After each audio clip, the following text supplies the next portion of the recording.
And we're on the record. First protest this morning is protest number 2018-638 and 639.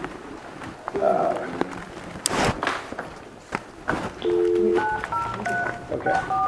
It'll be, the protest is by Chris Carson, and the actual ID numbers are 106, 231, and 210-9236. Reason for protest: property should not be taxed at all. No evidence tax code applies.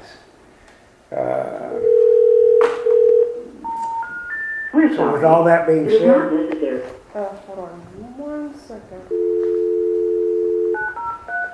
And also the property, property should not be taxed in this appraisal district or any one or more taxing units. And we're waiting for a phone call right now for a conference, and then we'll swear in Mr. Carson.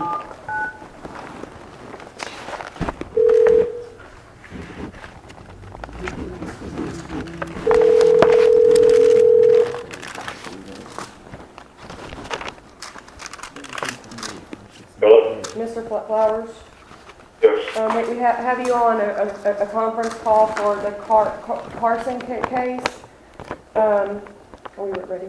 Yeah, well, we're going to swear, we've already opened, and we're going to swear in Mr. Carson. And Mr. Carson, are you going to take an oath to speak for Mr. Carson as well? Mr. Carson, if you'll raise your right hand, do you solemnly swear and affirm that the testimony you shall present to the Appraisal Review Board for the Cherokee County Appraisal District is true and correct? Yes, I do. And if you'll sign this top line on both papers, that's for each one of the we will hear today. And the ARB members will sign that same affidavit saying that we have not discussed this protest prior to today. Will they sign an affidavit also saying that they have been sworn in and are under oath also?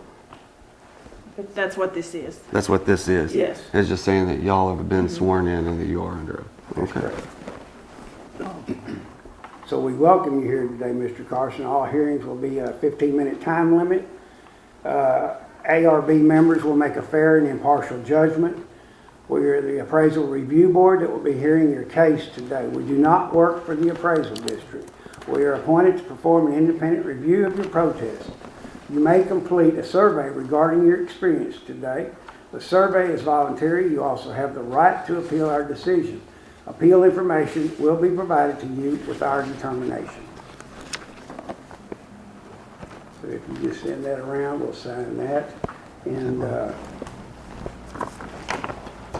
Also, we're going can to start with you, but before we start, I'm going to recuse myself. So Tim, as Mr. Sansom, is going to conduct the meeting. Okay. Okay. With that, we'll listen to your testimony, and then we'll listen to the appraisal district's testimony. Before I start, I'd like to make a correction. Mr. Widener said that the property should not be taxed in at all, and then he says no evidence tax code applies. Property should not be taxed in this appraisal district or in one or more taxing units, but the in is not of my wording, and also the property should not be taxed in this appraisal district or in one or more taxing units is not my wording on my protest. Yes, sir. This is your protest. And this is written in, and this is... okay. Okay. What that's taken from is what you submitted. I got you. Okay. Yes, you're correct. So this is the evidence that You're you're correct. working off. I wanted to make sure I checked the box. Now I got it. Okay. Yes, sir. Thank you. All right. So, Mr. Flowers, Mr. Cook, and others from the appraisal district have made the claim that the Constitution and codes of the state of Texas are applicable to me and that they have the right to forcibly make me pay them.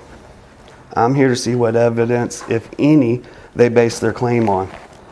To force me to pay without them first having evidence their code applies is theft at minimum. If I was to do business the same way and force people to pay me without any evidence that my code applied to them, would you say I'm a thief? So I ask anyone who has the evidence to prove the Constitution and codes apply to me because I'm physically on a piece of dirt that you call Texas to please enter that information into evidence. Without this evidence that the code applies, I believe the only ethical or justifiable option for the ARB is to order the immediate cease and desist of all collections and actions against myself and my things. Again, I ask anyone with empirical evidence that proves the Constitution and codes of the state of Texas are applicable to me simply because I'm physically on a piece of dirt you call Texas to please enter that information into evidence at this time. All right, is that the basis? That's all you're bringing to us? The basis is that the appraisal district has provided zero evidence that the statutes and codes of the state of Texas are applicable to me. Therefore, there's no evidence to show that it is applicable to me, and there's no evidence to show that I should pay anything. Okay, all right. Is that it? And there's no evidence to show I'm a taxpayer, there's no evidence to show I'm a citizen, there's no evidence to show I'm a resident, etc. Okay, is that it? Okay, Brian. Okay, so two things. Two accounts are under protest today. And really only two ways of protesting this apply. As far as the BBP account goes, you can protest under Chapter 25 of the Texas Property Tax Code under incorrect situs. Okay. He can also protest the business personal property account for his business personal property penalty that was assessed on the account for no rendition. As far as the land account goes, the only thing that applies here is situs under Chapter 25. Okay. So, Mr. Carson, your home that you live in, is it located at 815 County Road 3408 in Jacksonville? No, It's not? no. Where is it located? The home that I live in is located at 935 County Road 3408. Okay, so it is on County Road 3408. I'm sorry, I may have looked at this wrong. So you're at 935 County Road 3408. And put this up here. And this is your property, correct? That's a piece of land that I own, correct? Okay. So as far as the situs goes, the taxable situs, and let me see if I can make this a little bit more clear here, where we can see.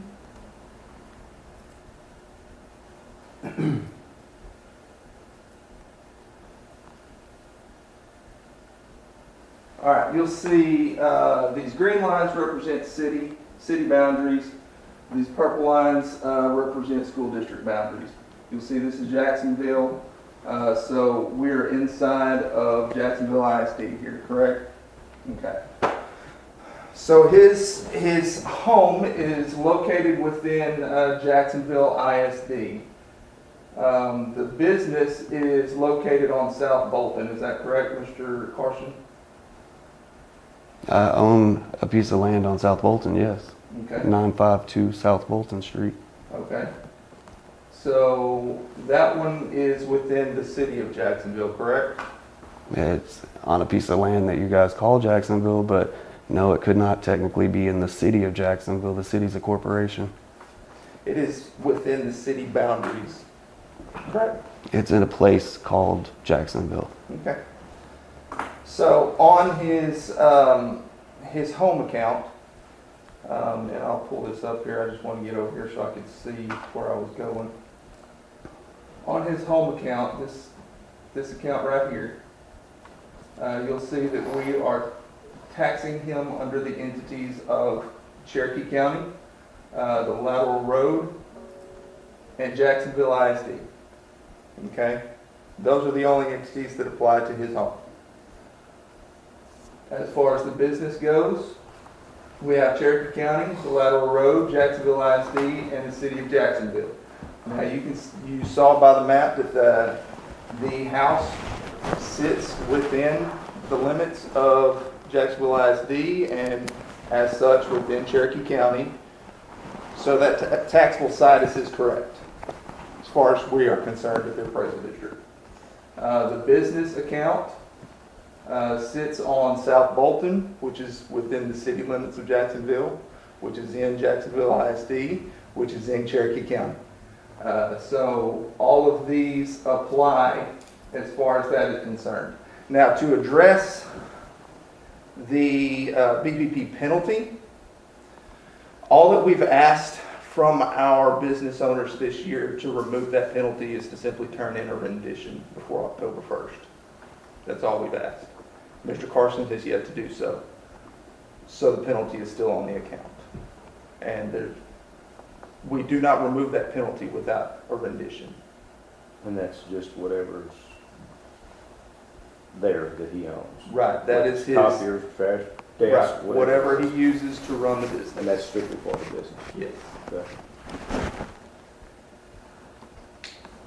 All right. So it is the job of the appraisal review board today to decide, okay, do we have the correct status? Are we taxing him under the correct entities?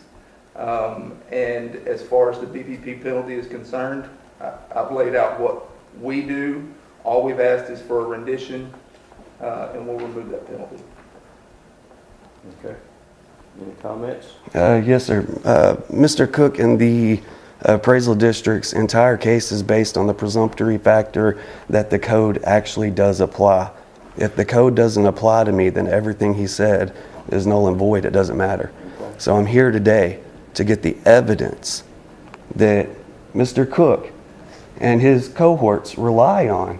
I'm sorry, what did you say? His what? Cohorts, the people he's working with, the people he's operating Some with, people. that they rely on to prove that the statutes and codes, Constitution, are applicable to me. Okay. That's the evidence that I'm here protesting for. And it is the position of the appraisal district that that is not a valid protest at the ARB. If such did not apply, then the ARB would be a moot point because you would not be here today. So that's a non-starter. I would disagree with that.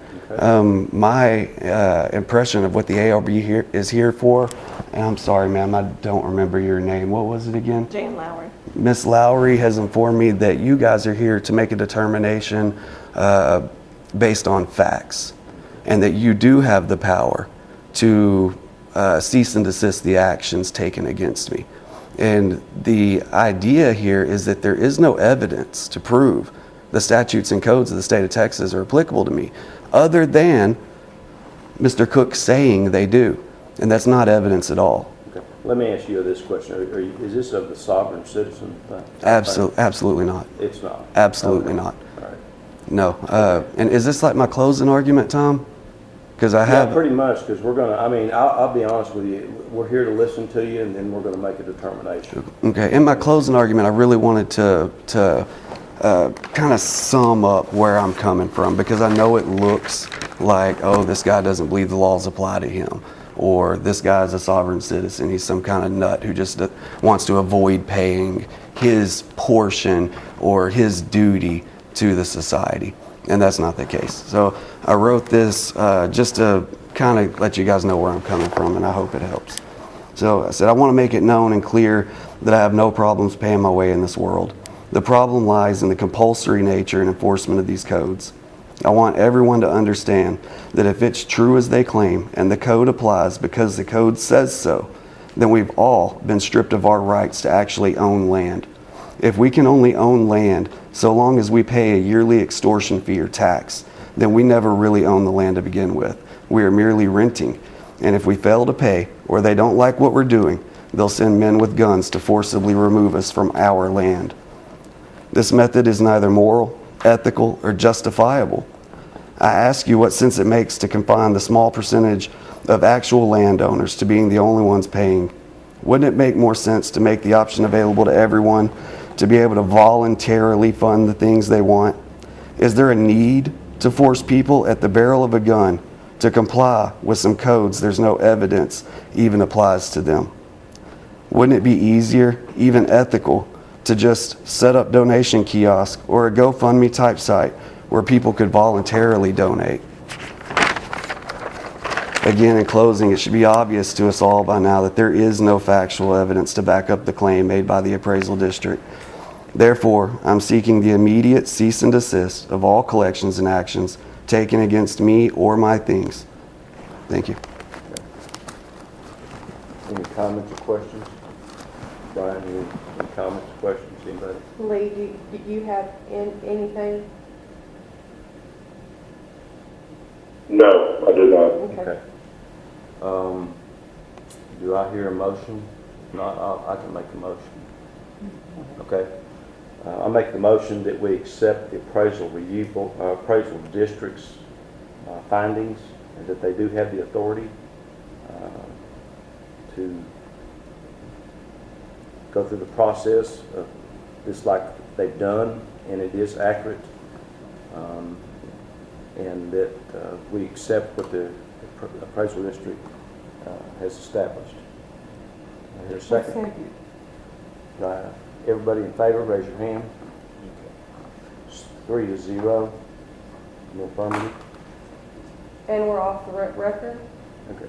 Okay, I thanks, don't- Lee. Yeah, I don't know in this, because I'm not in this position very often, but this is something that if you don't agree with, which obviously you don't, then it's a scenario where you can take it to the next level, which would be at the courthouse. And you will get that, it's called an order of determination. Within that packet is a packet to show you what your next step shall be. So, and you will get that certified. So when you get that, if you want to take it to the next level of decision making, it would be at the court. Will I get any evidence that you guys have based your claim on that the statutes and codes of the state of Texas are applicable to me? Do any of you have the evidence? You've sat here, you've ruled against me without a single shred of evidence to show that the statutes and codes of the state of Texas are applicable. We have more cases that we have to hear. We are done with this case. So we need to move on. Will I get the evidence, though? Will I get it in the determination that you'll send me? You will have the ability to take your disagreement with their taxing authority in the county, the school districts, and the city to the court and go through the process there. Did you folks not have the ability here today to make the ruling? We did have the ability. We made the ruling. Our ruling has been made. You need to take it, if you're not satisfied, to the next level. Okay. Into discussion, okay? You have no evidence, then. That's the end of the discussion. Because we said so. We've got to go on to the next case. I get it. I'm just making sure, guys. I want everybody to be clear what's going on. Well, because what it is really, without evidence that the statutes and codes apply to me, what they're doing is nothing more than common theft. It is theft. okay, that's your opinion, so, and that's understandable. So, It's your opinion that the codes apply to me and you have no evidence to back it up. At least I can back up what theft is. I would like you all to think about that tonight. good up. Thank you for your time. Thank you all for your time.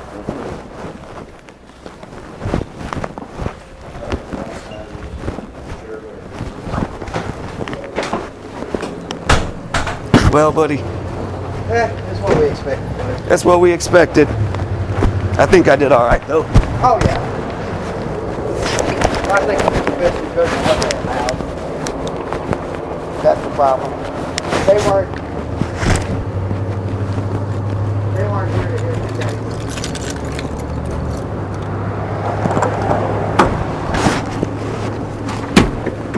They weren't here looking for evidence of any sort.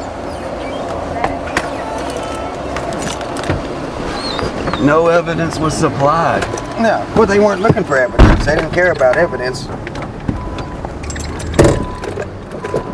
But Keyless the guy. Deal stuck. that'll work. No, we're gonna have to door lock it.